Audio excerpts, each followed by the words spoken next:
again, welcome everybody. Don asked you a very important question. Who is excited to go in and have fun? Who's excited to go in and have fun? More importantly, who's excited to go in and get wet? Yeah, me too.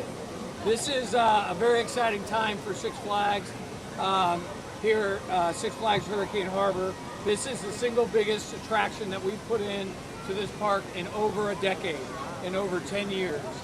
It is designed, obviously, to get you bigger, it's better, and it makes this park wetter than ever before.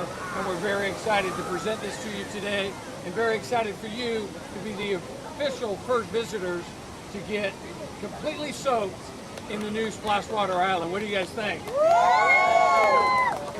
If we can get a nice Six Flags Hurricane Harbor countdown from 3 to 1, that would help Paul and I out. All right, nice and loud. 3, 2,